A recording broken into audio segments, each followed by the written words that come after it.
There are many of our people who are thinking more deeply and more broadly, looking at it as it actually is, and are beginning to see it more in the international context and the relation that it has with the African struggle, a human rights struggle, or the struggle for human rights. And as such, we can then take it into the United Nations. Bring about the freedom of these people by any means necessary. The Libyan head of state is neither a king, president, nor a prime minister. Colonel Gaddafi is always referred to in official documents as the brother, leader and guide of the revolution. He came to power as the result of a coup d'etat in 1969 when Gaddafi was only 27 and a junior officer in the army. In 1977, he proclaimed a people's revolution, changed the name of the country and established revolutionary committees to replace political parties. An equal opportunity terrorist, Gaddafi also used his country's oil money to back the Irish Republican Army throughout the 1970s and 80s. In 1986, a bomb exploded in a Berlin discotheque, killing 3 and wounding more than 200, many of them U.S. servicemen. Gaddafi was behind it. President Ronald Reagan's response was swift. This mad dog of the Middle East has a goal of a world revolution. طبعا أنا قايم بثورة عندها طروحات عالمية وساهمت في حركات التحرير مساهمة فعالة، والدولة المستعمرة لا تريد هذا طبعا، عشان كذا صوروني بهذه الصورة. أنا يعني مبادئي ما تغيرتش عنها. So when many people throughout the Western world in particular regarded you as a sponsor of terrorism, is that no longer the case? طبعا الغرب يعتبر حركات التحرير حركات إرهاب، عشان كذا بتهموني بنأيد الإرهاب لأني يعني بنأيد حركة التحرر. His policy was set out in his Green Book, published in 1975, a mixture of socialism and direct democracy. In response to the recent upheavals in Tunisia and Egypt, the regime has recently lowered prices for basic foodstuffs and medicines and given easier access to credit. Over the years, living conditions for ordinary people have improved. Women's rights have been reinforced. Today, the government of Libya announced the death of Muammar Gaddafi. This marks the end of a long and painful chapter for the people of Libya, who now have the opportunity to determine their own destiny in a new and democratic Libya. For 4 decades, the Gaddafi regime ruled the Libyan people with an iron fist. This marks the end of a long and painful chapter for the people of Libya. An iron fist, an iron fist. At the crown of the African continent in its eastern region sits Libya, the resource-rich and culturally significant country rocked by warfare, destruction, destabilization of government, and poverty was not always in this predicament. International interference at the highest level and with the utmost force created a normalized war zone breeding genocide, ecocide, human trafficking. Although a so-called armistice was reached when Libyan revolutionary Muammar al-Gaddafi was assassinated in 2011, along with the dismantling of his national policies, Libya has been far from peaceful since. Libyans, just like other continental Africans, are at an impasse. The choice of remaining in nations governed by puppeted leaders whose policies are catered towards their imperialist masters' interests rather than that of the people is up against the backwards idea of attempting a life-threatening journey to have a better life in a country that rapes and robs your home country of the very things vital to your survival. Our sisters and brothers living under neo-colonial rule in Africa are fleeing their countries into the belly of the beast, back into the arms of their overseers. The land once led by a revolutionary who was truly for the liberation of not only Libyans, but a champion of total African liberation, is now holding African refugees from around the continent in inhumane detention centers that are ultimately funded by the continent's neo-colonialist masters and run by reactionary militia groups, authorized and in partnership with the UN and the Libyan government.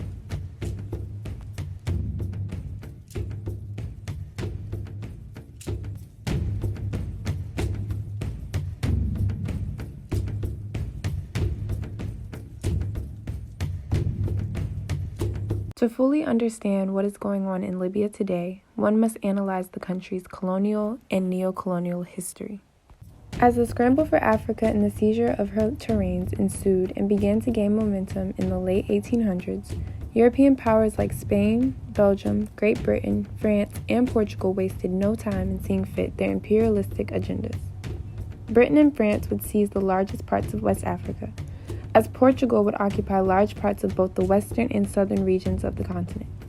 Regarded at the time as the least of Europe's great powers, Italy was left out of major participation in the scramble for Africa due to the fact that they had not become a unified state until 1860 and lacked a seizable navy. Being that most European powers had already or were in the process of seizing the western and southern regions of Africa, Italy turned to East Africa with malicious aspirations. When Italy discovered that France had claimed Tunisia as her own, while already being in possession of other northern African territories, Italy placed sights on Libya. Although Libya was unlawfully occupied by the Ottoman Turks, Italy observed a loophole and began to exploit the limited power of the Turks within that territory. After declaring a year-long war on the Ottoman Turks, formally recognized as the Italo-Turkish War, Italy won the battle, and as a result colonized present-day Libya in 1912. Libyans made several attempts to break free from the subjugation of the Italians. It was not until 1923 that the Libyan resistance movement was formed. The resistance was led by Idris Senussi, who later became the first and last monarch of Libya. The Libyan resistance movement focused its agenda on ousting Italian fascists from the region. In hopes of ridding Libya of Italian rule, Senussi's movement joined British and French powers in the Second World War. With Mussolini's sights placed on expanding the Italian Empire by any means, over 30,000 Libyan troops fought in World War II for the Italians. Our oppressor has always disregarded our humanity and used our bodies for their advantage as pawns, in this case whether that be the French, British, or Italians. Although Libyans fought side by side with the Allied forces against Italy, Great Britain and France had their own colonial agenda for Libya, which would manifest itself when Libya would be split in two following the Second World War. After the Axis powers were defeated by the Allied powers in World War II, Italy was stripped of her colonial control of Libya and other territories in North Africa. When the war was over in 1945, French and British military control swiftly replaced Italian hegemony in Libya and remained visibly in control until 1949. Before Libya was even considered to gain full independence, European powers drafted an idea known as the Bevan-Sforza Plan. The objective of this plan was to divide Libya in three parts, each under the control of European powers. France was to retain Fezzan, Britain was given Sarnica, and Italy handed Tripoli. The announcement and later publication of the devised plan caused backlash and mass demonstrations and protests, condemning the complete disregard for full independence and separation from European dominion. A few years passed, and it was decided in 1949 at the United Nations General Assembly that Libya would become a unified single state. To whom the power would be granted to would be a topic of major discussion at the forum. The United States, Britain, and France saw it imperative that Idris Senussi became leader of Libya. One, as a Cold War strategic plan to prevent communist influence in the region, and two, to still have a major hand in Libyan affairs. With Idris now in control over the region, all appeared to be fine from the outside, but imperialist sights were never fully taken off of Libya, as it would turn into a monarchical dictatorship. Under Idris, the illiteracy rate of Libyans was 94%, while the infant mortality rate was 40%. Idris did little to nothing to prioritize education and Libyan self-sufficiency, as he accepted an abundance of aid from the United States and other European nations. By the end of 1959, Libya was the biggest per capita recipient of American aid, receiving over $100 million in aid. The government in place gave Idris personal power and left the three provinces at constant odds. With distrust among the provinces, instigated by colonial differences, Libya's overall central government was weak, leaving the territory susceptible to exploitation. In 1967, Libya was providing a third of the oil entering Western Europe's markets. Meanwhile, Libyans were living in a country overwhelmed with poverty. Instead of using the profit from oil revenue to build a Libyan society that reflected the best interests of the people, a state with economic, social, and political freedom, Idris used it to solidify kinship and tribal alliances. Idris did not act alone. His leadership and government was upheld and maintained for 18 years by neo-colonialists. Growing national disapproval for Idris began in the late 1960s, and sentiments would boil over on September 1, 1969, when a bloodless coup took place in Tripoli and Benghazi. Revolutionary Muammar Gaddafi was leader at the time of the Free Unionist Officers Movement and spearheaded the successful coup. He became the de facto leader of Libya that same day. Gaddafi's priority was to reconstruct Libya's socio-economic affairs with a socialist influence and reclaim true political sovereignty for the country. Through the 1970s, Gaddafi would take a pan-Arab approach to ridding northern African nations of colonial forces, but later would abandon that thought for a pan-African approach. Under Gaddafi, Libya became one of the few countries in Africa to secure a majority share in the revenue of its own oil production. With Gaddafi as the people's leader, there was greater access to electricity and running water, the establishment of a national central bank, and all education and medical treatments were free. Gaddafi understood the importance of self-sufficiency, not just for Libya, but all of Africa.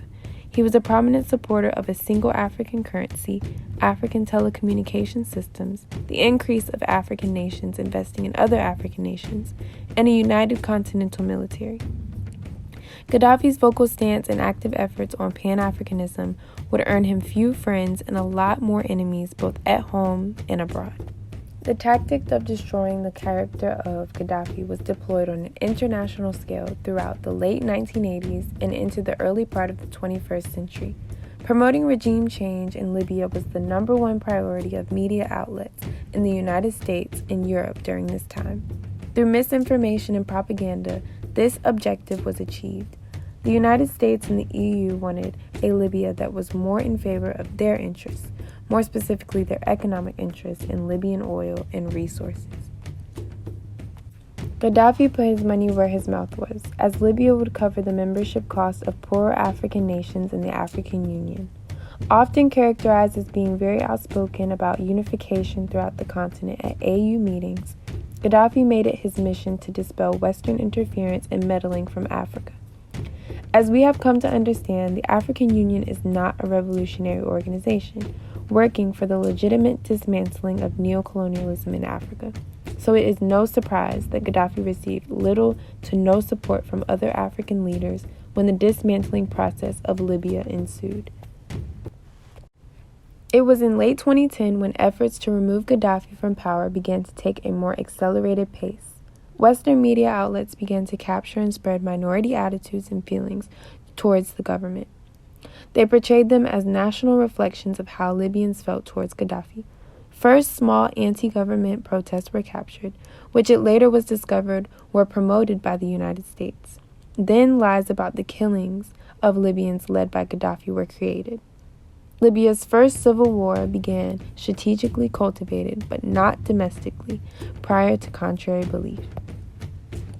Libyan's civil war was ultimately a battle against pro-Gaddafi supporters and Western-backed reactionary groups. NATO-backed terrorists would commit atrocities throughout the country in the name of so-called freedom during this 8-month period. The killings of pro-Gaddafi supporters, who were made up of mostly darker-skinned Libyans, would take place, with the racially motivated ethnic cleansing of Tuareg being the most notable. In 2011, the Obama administration made it America's top mission to so-called save the Libyan people and deliver them in the name of democracy. On March 19, 2011, Obama authorized drone strikes that solidified international military interference in Libya. Taxpayer dollars not only went to military funding to destroy a nation simply wanting to become self-sufficient and free of exploitation, but also financed U.S. imperialism on African soil. Nothing could be more hypocritical than a nation distinguishing itself as a savior to a democracy-deprived people, and then that same nation destroying a true democracy in practice. Not only did the destabilization of a Libya that was truly for its people's benefit halt northern African nations recognizing themselves separate from the Middle East, but also stalled revolutionary change on the continent as a whole. Currently, Africa is seeing the devastating effects of neocolonial practice, and one of its major effects is the fleeing of our resource-rich land into the territories domesticated by imperialists. The refugee crisis is an extension of the great havoc placed upon African nations. When countries are relinquished control over their systems of government, educational systems, cultural autonomy, and the natural resources embedded in the land, chaos is created and lives are ruined. African lives.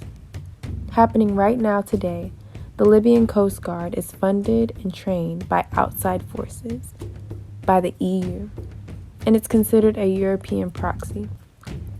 All infrastructure surrounding the migration control in Libya is funded by the EU, but the prison system is not.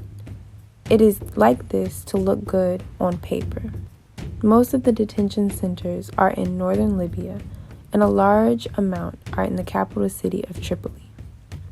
Under Libyan law today, if you are an undocumented inhabitant in the land, you can be held indefinitely. How can we confidently say that colonial practice has been ousted from the continent if military and government agencies are being directly trained and funded to uphold white supremacy? There have been many reports coming out of Libya that have documented torture, mental health abuse, rape, and human trafficking in these detention centers. We as Africans throughout the diaspora and on the continent must not remain silent to the issues currently taking place. Every effect has a root cause, and the refugee crisis in Africa must be understood and recognized as a direct effect of neocolonialism. The persecution faced by Black Africans in Libya, even dating back to when Gaddafi was overthrown, must be brought before an international stage. The EU, UN, and the US must be held responsible in their active role in the funding and approval of these acts of cruelty and brutality against African people.